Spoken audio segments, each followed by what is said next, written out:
Hey guys, আমি আবারও একটা বড় ভিডিও নিয়ে চলে এসেছি আর তোমাদের রিকোয়েস্টেড ভিডিও মানে হেয়ারের। তো চলো, আমার চুলটা এত সুন্দর কেন, এত সিল্কি কেন, সেটাই তোমাদের দেখাচ্ছি। তো প্রথমে আমি অ্যালোভেরাটা কিন্তু আমি পেস্ট করে নিয়েছি। তোমরা এখানে পেস্ট নাও করতে পারো, বাট পেস্ট করলে একটু ভালো হয়। দেন তারপরে একটা গোটা পাতিলেবু নিয়ে আমি কিন্তু রসটাকে বার করে নিচ্ছি। দেন এর উপরে তোমরা যে শ্যাম্পু ইউজ করো, যে কোনো শ্যাম্পু, সেটা লরিয়াল হোক যাই হোক, তো আমি এখানে লরিয়াল ইউজ করি, বাট আমার কাছে অ্যাভেলেবেল ছিল না, আমার কাছে ছিল ভার্টিকা। তো আমি এখানে 3 প্যাকেট দিয়ে এখানে ভালোভাবে এটাকে মিশ্রণটাকে তৈরি করলাম। অনেকক্ষণ ফ্যাটাতে হয় ওটাকে।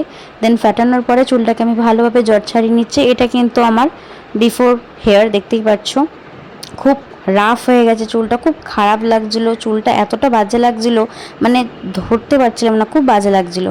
দেন আমি ভাবলাম চলো এটাই অ্যাপ্লাই করি, আর এটা আমি মাঝের মধ্যেই সপ্তাহে 2 দিন করে অ্যাপ্লাই করি। আর চুলটা কিন্তু এটার মধ্যে অ্যাপ্লাই করলে খুবই ভালো সিল্কি স্মুথ হয়ে যায়, তোমরা ইউজ করতে পারো।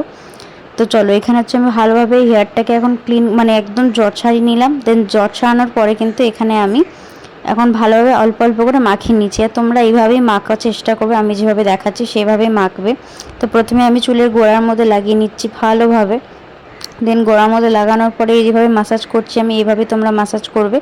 বেশিক্ষণ টাইম নিয়ে করবে, আমার হাতে বেশিক্ষণ টাইম ছিল না, তাই আমি যতটুকু পেরেছি করেছি।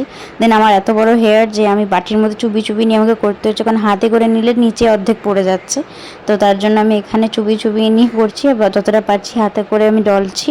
তো পুরো চুলটাতে আমি দিয়েছি, আর মাথার দিকে, মাথার উপরের দিকে মানে তালুর দিকে তোমরা যখন দেবে ভালোভাবে মাসাজ করবে। মাসাজ করলে কিন্তু জিনিসটা ভালোভাবে চুলের ভেতর দিকে ঢুকবে, কারণ আমরা বাইরের ওপরটা লাগালে তো হবে না, আমাদের ভেতর দিকেও, চুলের ভেতর দিকেও ঢোকাতে হবে জিনিসটাকে।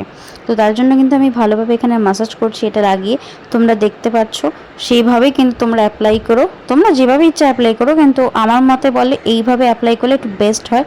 তো এবারে এটাকে লাগিয়ে হয়তো আমি 1 ঘন্টার মতো ওয়েট করব। দেন এটা শুকানোর কোনো ব্যাপার নেই, জাস্ট 1 ঘন্টা তোমাদের ওয়েট করতে হবে। এটাকে ভালোভাবে মাসাজ করার পর 1 ঘন্টা তোমরা রাখবে। দেন তারপর তোমরা ধুয়ে নেবে। শ্যাম্পু এখানে যেহেতু অ্যাড করা আছে, তাই তোমরা আলাদা করে কিন্তু কোনো রকম শ্যাম্পু করবে না। এটা করলে কিন্তু তোমাদের হেয়ার দারুণ লাগে। চলো তোমাদেরকে এবার রেজাল্টটা দেখে কেমন হয়েছে। তো দেখো, আমি স্নান টান করে হেয়ার ওয়াশ করে চলে এসেছি। এখন তোমরা দূর থেকে জানি না কতটা বুঝতে পারছো, কিন্তু এটা অ্যাপ্লাই করার পর তোমরা একদম ফিদা হয়ে যাবে। এটা তোমরা সপ্তাহে 2 দিন করে দেখো, রেজাল্ট কীরকম কী আসছে আমাকে কমেন্টে জানিও। দারুণ হয়েছে আমার চুলটা, তো আমি নিজেই বুঝতে পারছি, তোমাদের ক্যামেরায় কতটা বুঝতে পারছি আমি জানি না। নেক্সট ভিডিওর জন্য ওয়েট করো। আর চুলের ভিডিও চাইলে আমাকে কমেন্ট বক্সে জানিও, আমি নিশ্চয়ই তোমাদেরকে দেবো, তবে একটু লেট হবে। নেক্সট ভিডিও খুব তাড়াতাড়ি আসছে, ওয়েট অ্যান্ড ওয়াচ, বাই।